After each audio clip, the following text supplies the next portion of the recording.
On a bench today then for consideration is quite an interesting little thing. It's another K661S. I featured a video quite recently about these, and this was actually quite surprising. I have various notifications set up on eBay for certain things coming up, you know, and one of them is 611S decks because, as you know, most of my content is 611S, and this one came up. I honestly didn't particularly look at the pictures because it was pretty cheap, and I got it for a reasonable amount of money. I didn't even look at what I was buying, and when it arrived in the post, it is a K661S rather than a K611S. So I think I was quite lucky with that, to be honest with you. The complaint with this is that one of the channels is out. Guide said that he'd got it recently serviced, so the intention is to give it a quick test, open it up, have a look at the belts and everything, see how it performs, and have a look and find out what's going on with the channel. Generally with these, it's a soldering for the RCA outputs on the back of the unit, which involves a bit of a disassemble and maybe reflowing a couple of those connections. So let's flash it up and see what we've got. I believe we are... that's quite interesting. Let me make sure we've actually got a fuse. Did I plug it in? I didn't even plug it in, did I? Let's plug that in then. It's interesting on the plug, it says cassette recorder, which I've gone through in the past. I really like that because that means it's sat in a rack for a lot of its life. If somebody has to label up the plugs, it means they've got a full setup and, you know, they need to remember which one's which. It's usually a good sign. So this one seems to have a tape in it. The Dance Hits album, various artists. Let's try. What we're going to try today. Classic Rock Countdown. Obviously it's got the Final Countdown on it. Maybe that's where they got the title from. But let's do a bit of a play test. And that's unusual. It's got a different colour reel on there.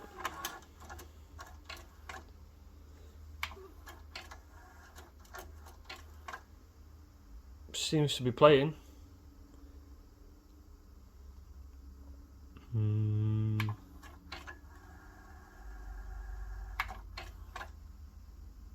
Yeah, we've got something there. Some kind of... It is playing, but I think we need to test the RCAs on the back and see if we get any kind of volume out of it. So I think the easiest way to do that would probably be fire a test tape in, put it through the scope and check both channels. The first thing I like to do is remove this because they can get broken quite easily. It's got 3 written on it for some reason there. A bit dusty. I'm not convinced it's been serviced very recently. The head's a bit manky and the pinch roller seems a little bit shiny, but let's just get it working first. First thing I like to do before I put any test tape into a machine is just make sure that there's no dust or rubbish on the heads, because what's the point of putting a test tape in if you can't actually get a decent amount of playback? This transport actually seems pretty clean, if I'm honest with you. There's a little bit of IPA on a cotton bud there. I generally do this quite often with my decks anyway, but there we go. Right, so test tape in. Get that back to the start. There's some fluff flying about here. Look at this. Kind of some dust and rubbish. Right, we're playing. So that's playing. There's absolutely nothing coming out of it. So I wonder if I can just wiggle the plug at the back. There we go. It seems to have a little bit more.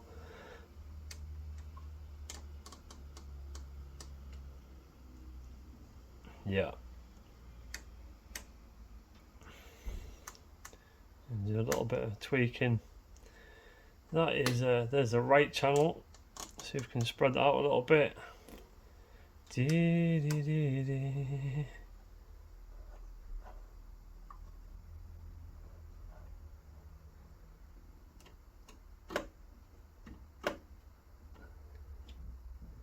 Yeah. So just me wiggling the plug in the back there. This signal's not only terrible, but it's also it's stopping and not really doing anything. So at least we know it's the plugs on the back. So this is a case off and back plate off, and we need to take the main board out and inspect the solder on the RCA connections. Really common fault on these. If this is something that you've got, then it's a pretty straightforward fix. It just involves a little bit of dismantling, but we'll go through that. So we open up then, this is the back of the transport. A couple of things that are immediately a little bit odd, maybe not off, but definitely odd. This wiring here is for the backlight, which is behind the tape. Usually that's blue and white. First time I've seen a red one. I've done a lot of these decks. First time I've seen one that's red. It looks like it's been serviced at one point because we've got some wear and tear on the screws down here for the transport. Belts look good. Motor looks fine. Nobody's messed about with the motor. No dodgy wiring or anything. This wire has been restored in its correct place, and the wire tidies are also in place all around the transport as well. So it's either been really well serviced or never serviced, one of the two, but we'll soon see once we get this off. So in order to remove the back, there's a lot of screws you need to go through. It's just a case of removing anything that looks like a screw, and I would like to say pay special attention to this one that's in the RCA ports, because that's the only one that's a self-tapper. The rest of them are machine screws. This one here goes into the plate that covers your heatsink, or should I say this is the plate that is the heatsink for your transistors on the back. And you need to be very careful when we take that off, because it's kind of seated in some little notches. You can just see it there and there. And this one, this is supposed to keep the RCA ports from flapping about all over the place and eventually doing dry soldering, but obviously it doesn't work. So this is a self-tapper, as you can see, because it goes into plastic. So we can't pull that off yet because you need to take this cover off that covers your transistors. So this is like a little cover that slides off like this. If you try and pull this off, you'll rip all your transistors off the main board, so don't do that. We've also got two screws on the main board, which are just these same gold screws. These just hold the main board down to the chassis. And there's one missing on this one, which is kind of typical. I've seen a few of these with a missing screw recently. So now the easiest way to do with this, now it's loose, we'll just flip it around the side. There's no need to unplug that, and then that's just out the way. Gives us access to our main board that we need to lift up and inspect the soldering on this connection down here. So we'll do that now. So now it's a case of dismantling as many connections as you can, making 100% sure that this is not still plugged in. And you can do it whichever way you want, really. You can remove the plugs from the transport, or you can remove them from the board. We only really need to remove a few, and we can kind of lift the board up that way, and then we can see underneath it. The head wiring is fine, you can leave that in. Remove these little clips, I like to keep them. And what we've got now is the board is held down with these little plastic clips. So what you need to do is just nip those together like that with some needle nose pliers, one by one, and then lift the board out. That's basically that power cable there, and these transport connections, that's your power to your transport and your data and whatever. That's really all you need to disconnect, and then we can lift it up, and then there's enough space to get underneath this connection. What I also like to check while I'm there is also this 2-pin plug here is the power to your erase head. I like to just double check that we're good with that, because that's a bit of a weak point if someone's been playing about with it. So the order I like to do this in is this one over here first, and it don't take much to lift them out, and then there's one at the back, and you just got to kind of lift a little bit, just nip them together very gently like so, and then you've got a third one over there. Oh, in fact, we're blocked here. This little clip over here is just a twisty metal tab to maintain your head wiring. Just move that out of the way. And that one. And there we are, board's free. And now that should just give us enough space to lift it up, and then you can inspect the soldering on top of there. So there's the soldering close up. You can see that that is loose, and if I can zoom in even further, you can actually see where the soldering has failed. So we're looking at here, that's failed there. We got a pointing stick, and it also seems to have failed on this bottom one here, and a little bit on that one. So we'll reflow all of them, pretty straightforward, and then retest. So I'm going to reflow all seven of these connections here, just to be on the safe side. And when you're reflowing, make sure that you just introduce some fresh solder into there. Don't just remelt the solder and put it back.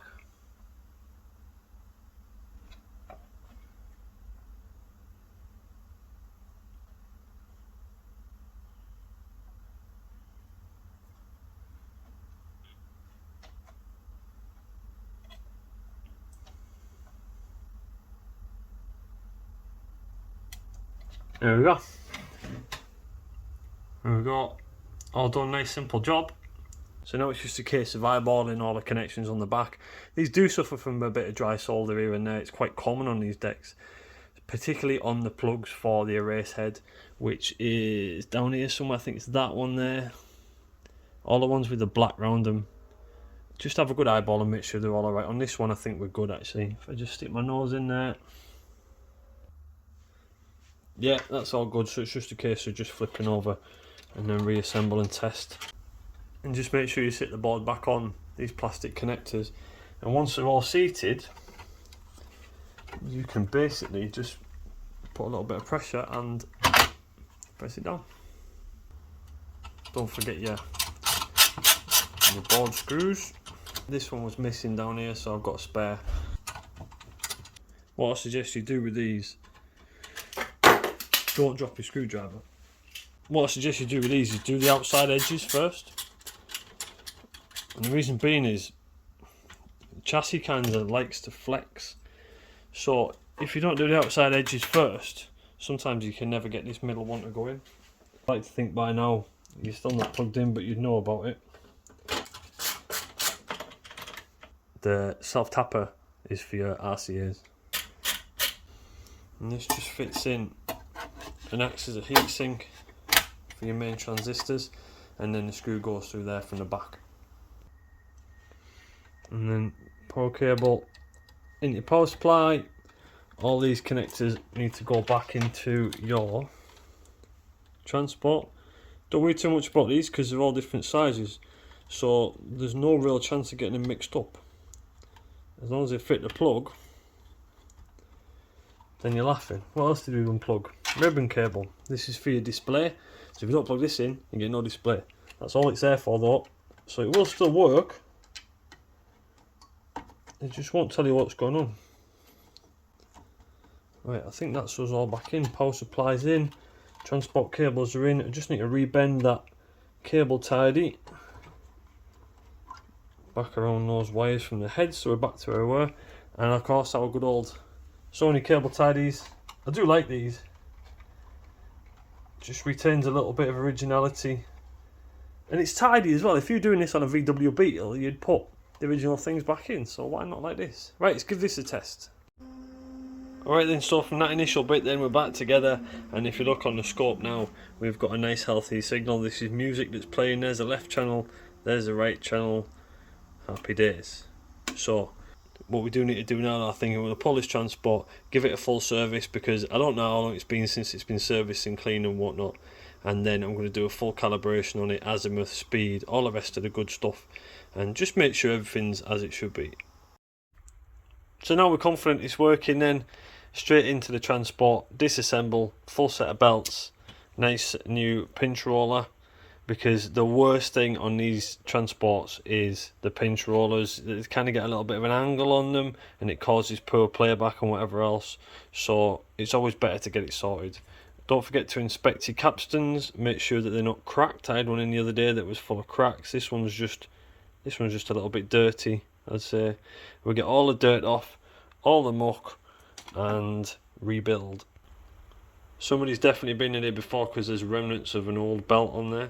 This one's just stretched, but we'll put a new one on for the sake of changing it. Same for the belt for the door open and close mechanism as well.